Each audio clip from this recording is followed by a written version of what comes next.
उदयपुर राज्य में एक बहुत ही दयालु राजा हुआ करते थे जिनका नाम भानु प्रताप था।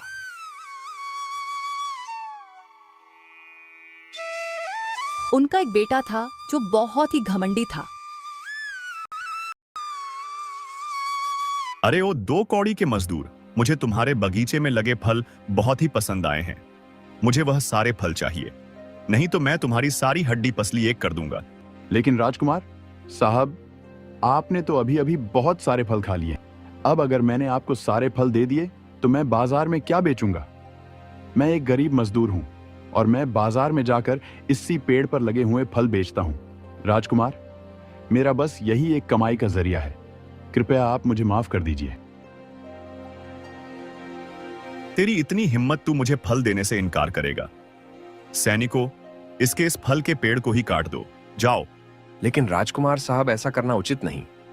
अब तुम जैसे सैनिक मुझे सिखाओगे कि क्या करना सही है और क्या करना गलत है। जाओ और मेरे दिए हुए आदेश का पालन करो, मूर्ख कहीं के।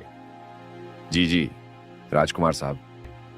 नहीं राजकुमार साहब, ऐसा मत कीजिए, ऐसा मत कीजिए राजकुमार। ये पेड़ मेरे दादाजी की धरोहर है, इसे न काटे। मैं आपके सामने हाथ जोड़ता हूं, मैं आपसे विनती करता हूं राजकुमार। वह गरीब गिड़गिड़ाता रहा। राजकुमार कौशल उस गरीब की एक नहीं सुनता और सैनिकों से कहकर उसका पेड़ कटवा देता है।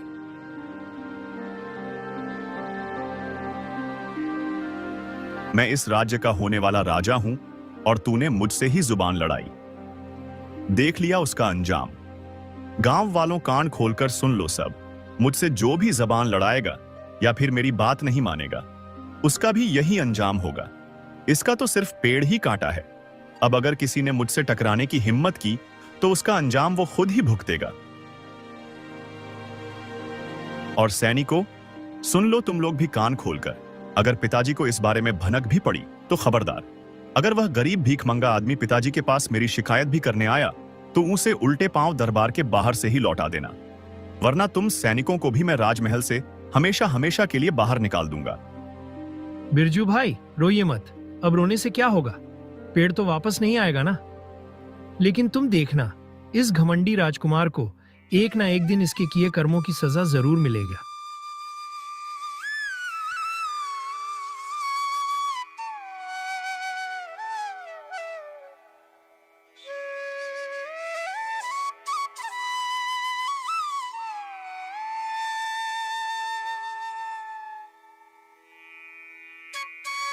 कैसे हो मेरे राजकुमार? पिताजी, मैं तो बिल्कुल ठीक हूं, बस सुबह की ताजी हवा खा रहा था। पर आप इतनी सुबह सुबह यहां पर? बेटे कौशल, मैं अब सोच रहा हूं कि तुम अब राज्य के कामों में भी दिलचस्पी लो और जल्दी से जल्दी सीख लो कि एक राजा कैसे अपने राज्य को संभालता है और कैसे अपनी प्रजा का ध्यान रखता है। इसलिए आज तुम मेरे साथ राज्य भ्रमण पर चलोगे। वैसे तो मैं सब समझता ही हूं, पर आप कह रहे हैं तो मैं आपके साथ भ्रमण पर जरूर चलूंगा।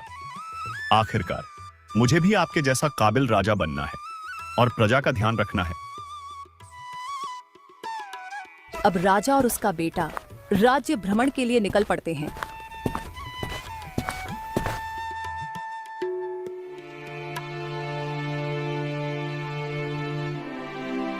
राजकुमार साहब, राजा साहब, मेरी मदद कीजिए। मुझे खाना दे दीजिए और रहने की जगह दे दीजिए, वरना मैं ऐसे ही दर दर भटक कर कहीं मर जाऊंगा। मैं कई दिनों से भूखा प्यासा हूं। राजमहल जाता हूं तो राजमहल के बाहर से ही सैनिक मुझे भगा देते हैं। राजा साहब, आप तो मेरी पीड़ा समझिए। अरे छी, हट जाओ मेरे रास्ते से। तुम्हारे बदन से गंध आ रही है और तुम्हारा हुलिया भी कितना घटिया है, मानो जैसे कूड़े में रह रहे हो। अरे हट जा मेरे रास्ते से, अन्यथा पक्षी प्राणियों का शिकार करने की जगह तेरा ही शिकार कर दूंगा आज मैं, भिखारी कहीं का। निकल जा यहां से। राजकुमार कौशल सिंह घोड़े पर बैठे हुए उस भिखारी को एक लात मारकर जमीन पर गिरा देता है। राजकुमार कौशल, ये तुमने क्या किया? तुम इतने निर्दयी कैसे हो?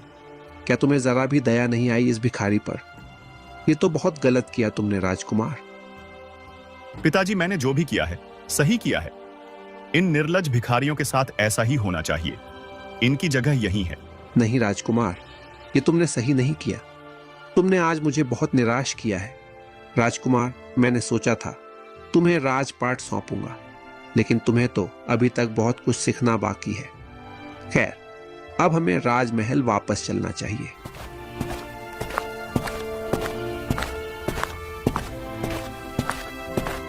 राजा अब राजकुमार के बारे में सोच सोचकर बहुत उदास और खोया खोया सा रहने लगे।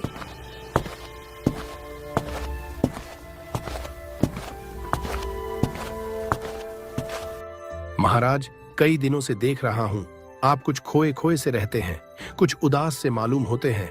क्या हुआ महाराज? कोई गंभीर समस्या है क्या? तभी राजा मंत्री को सारी बात बताता है और मंत्री राजा को एक उपाय बताता है।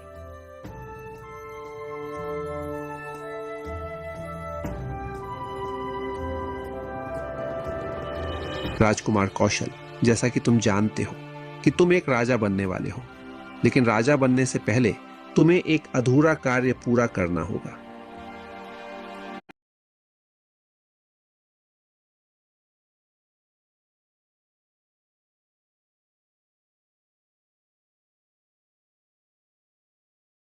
जिनसे तुम्हें आशीर्वाद लेना होगा। उसके बाद ही तुम्हारा राज्य तिलक हो सकेगा, वरना तुम राजा नहीं बन सकते। क्या? पर ऐसा क्यों? मुझे किसी साधु महात्मा से आशीर्वाद लेने में कोई समस्या नहीं है, पर यह सब क्यों? बेटा, यह हमारी पुरानी परंपरा है। मेरे पिताजी ने भी उनसे आशीर्वाद लिया था और फिर उन्होंने मुझे भी उनके पास भेजा था, और अब तुम्हारी बारी है उनसे आशीर्वाद लेने की। ठीक है पिताजी, अगर ऐसी बात है तो मैं साधु महात्मा का आशीर्वाद लेने सोनपुरा जंगल अवश्य जाऊंगा। राजा के कहने पर अब राजकुमार कौशल सोनपुरा जंगल जाने के लिए निकल पड़ता है। तभी रास्ते में एक बूढ़ा व्यक्ति मिलता है। बेटा, अरे ओ बेटा, मेरी मदद करो, मेरी मदद करो बेटा। ऐ बुढ़े, हट जा मेरे रास्ते से, मुझे कुछ नहीं सुनना, समझे? पर बेटा, मेरी बात तो सुनो बेटा। अब हट जाओ मेरे रास्ते से, वरना इसका अंजाम बुरा होगा। भिखारी कहीं के।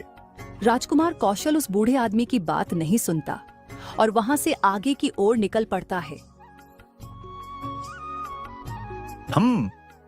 यही है वह सोनपुरा जंगल जहां साधु महात्मा जी रहते हैं। पर वह कहां होंगे, मैं उन्हें कैसे ढूंढूं? सुबह से शाम हो गई मुझे यहां आते आते, और थकान भी बहुत हो रही है। मुझे लगता है अब मुझे यहीं थोड़ा आराम कर लेना चाहिए, फिर सुबह देखता हूं वो महात्मा जी कहां मिलेंगे। अब राजकुमार कौशल एक पेड़ की छांव में सो जाता है। अरे ये क्या? ये मेरे कपड़े कैसे हो गए? और ये तो सब बदला बदला सा लगता है। ये मेरे कपड़े तो नहीं, ये तो किसी भिखारी के जैसे कपड़े हैं। मेरे शरीर पर ये कपड़े, ऐसा कैसे हो सकता है? मैं एक भिखारी नहीं, मैं तो एक राजकुमार हूं और होने वाला एक राजा। मैं भिखारी नहीं हो सकता। पर ये कैसे? मैं तो रात में जब सोया था तब तो मेरे कपड़े और मैं बिल्कुल ठीक था, लेकिन सुबह उठते ही यह कैसा रूप हो गया है मेरा। और मेरा घोड़ा कहां चला गया? लगता है इस जंगल में जरूर कोई भूत प्रेत की आत्मा है जिसने मुझे भिखारी बना दिया है और मेरे घोड़े को भी गायब कर दिया है। मुझे यहां से जाना होगा।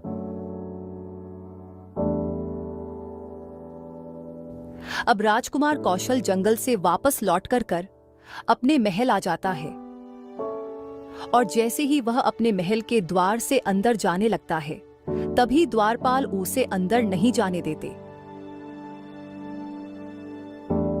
अरे ओ भिखारी, कहां अंदर घुसे जा रहा है? चल निकल बाहर। द्वारपाल, तूने मुझे अंदर जाने से रोका। तेरी इतनी हिम्मत! तू जानता नहीं मैं कौन हूं। अरे अब तो भिखारियों को भी गुस्सा आता है। हाँ भाई, जानता हूं तू कौन है। तू एक भिखारी है और मैं तुझे अंदर नहीं जाने दूंगा। तभी दोनों द्वारपाल हंसने लगते हैं। अरे अब मैं क्या करूं? ये दोनों द्वारपाल तो मुझे भिखारी समझ रहे हैं और मुझे अंदर भी नहीं जाने दे रहे हैं। मुझे इनसे अच्छी बात करनी चाहिए ताकि ये लोग मुझे अंदर जाने दें। द्वारपाल जी, कृपया मुझे अंदर जाने दें। मुझे यहां महाराज ने ही बुलाया था, मैं उन्हीं के आदेश पर यहां आया हूं। लेकिन आप लोग मुझे अंदर नहीं जाने देंगे तो कोई बात नहीं। जब महाराज मुझसे ना आने का कारण पूछेंगे तो मैं उन्हें कह दूंगा कि मैं तो आया था, पर आप दोनों ने मुझे अंदर जाने ही नहीं दिया। क्या ये तो कह रहा है कि इसे महाराज ने बुलाया था और इसको हमने नहीं जाने दिया तो ये सब महाराज को बता देगा। हाँ हाँ, जाने देते हैं। हाँ, तुम सही कह रहे हो, हम इसे अंदर जाने देते हैं। अब वह द्वारपाल राजकुमार कौशल को अंदर जाने की अनुमति दे देते हैं।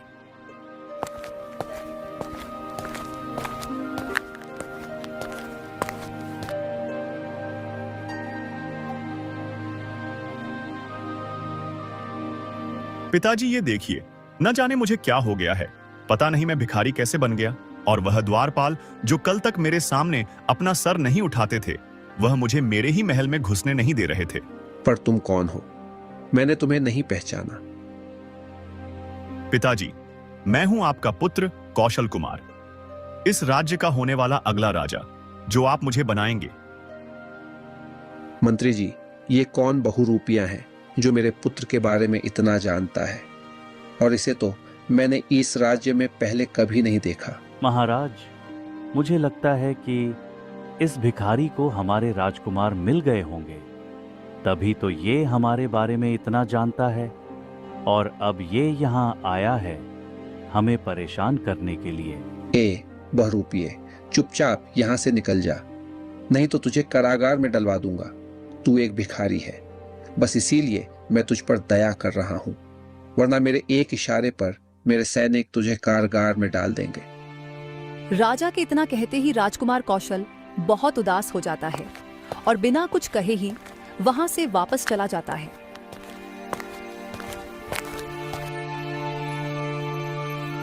राजकुमार कौशल खुद से ही बातें करता हुआ इधर उधर भटक रहा होता है। ये क्या हो गया मेरे साथ? मैं एक भिखारी कैसे बन गया?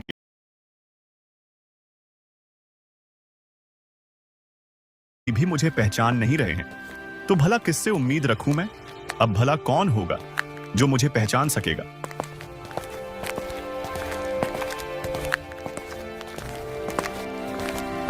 बहुत भूख लग रही है और थकान भी हो रही है, कहीं पर बैठकर आराम कर लेता हूं।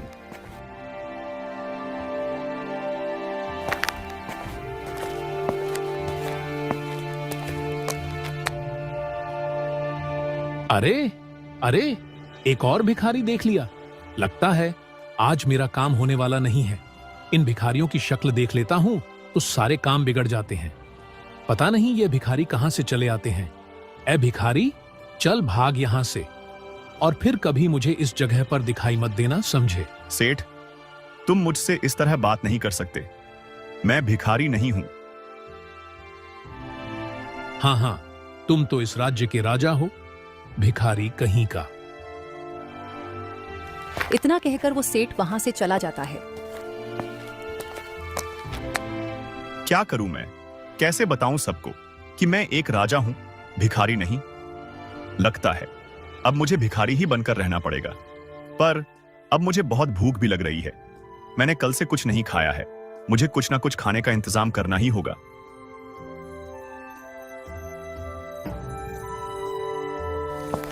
राजकुमार कौशल अब खाने की तलाश में निकल जाता है। तभी एक औरत वहां से गुजर रही होती है। छिछी, ये भिखारी कहाँ से अचानक सामने आ गया? कितनी गंध आ रही है इस भिखारी के शरीर से। ए भिखारी, हट मेरे रास्ते से, न जाने कहां से आ जाते हैं। उस औरत की बात सुनकर कौशल को अब बहुत दुख होता है और वह सोच में पड़ जाता है। शायद ये सब मेरे कर्मों का फल मिल रहा है मुझे। मैंने भी उस शख्स का बहुत निरादर किया था। तब मुझे पता नहीं था कि हर इंसान की इज्जत होती है और किसी को दुत्कारने का किसी को कोई हक नहीं है। तभी उसे वही भिखारी वहां आता हुआ दिखता है।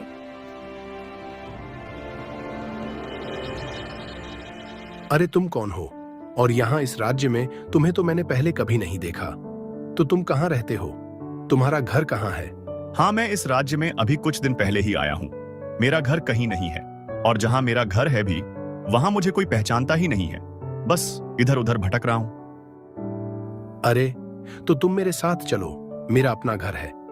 हाँ, वह बस छोटा सा ही है।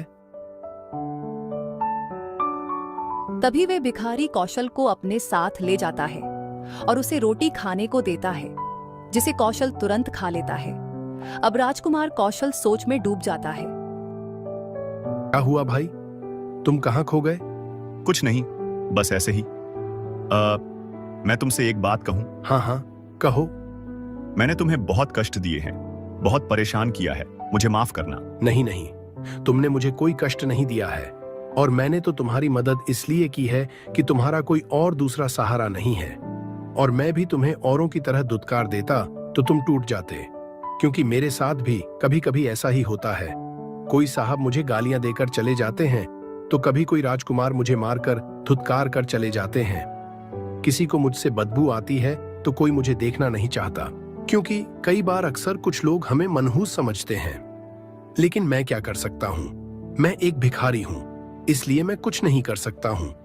भिखारी की बातें सुनकर कौशल की आंखों में आंसू आ जाते हैं और वह कहता है, मैं जानता हूं तुम्हें बहुत लोग दुत्काराते हैं और भला बुरा भी कहते हैं, मगर तुम याद रखना, जिस राजकुमार ने तुम्हें दुत्कारा है और कष्ट दिए हैं, वह राजकुमार एक दिन तुमसे माफी जरूर मांगेगा। अच्छा मेरे दोस्त, अब मुझे जाना होगा, मुझे बहुत जरूरी काम पूरा करना है। कौशल अब फिर से उसी जंगल की ओर निकल पड़ता है जहां उसको उसके पिता ने भेजा था। अरे ये कौन है? लगता है ये तो बेहोश हो गया है। मुझे जल्दी ही कुछ करना होगा। सुनिए, कौन है आप और आपको क्या हुआ है? मुझे बहुत जोरों से प्यास लगी है। मुझे पानी दो। मैं अभी पानी लाता हूं। तभी कौशल जल्दी से जाकर एक नदी से थोड़ा पानी लेकर आता है और उस लकड़हारे को पिला देता है, जिससे वह उठकर खड़ा हो जाता है। तुम्हारा बहुत बहुत धन्यवाद। तुमने मुझे पानी पिलाया, वरना पता नहीं आज क्या होता। अब कौशल वहां से आगे की ओर निकल पड़ता है और खुद से कहते हुए चलता है, इतने दिनों से मैं अहंकार में जी रहा था और कभी किसी की मदद नहीं की मैंने, पर आज उस लकड़हारे के मदद कर उसे पानी पिलाया, तब आज मुझे एहसास हुआ है कि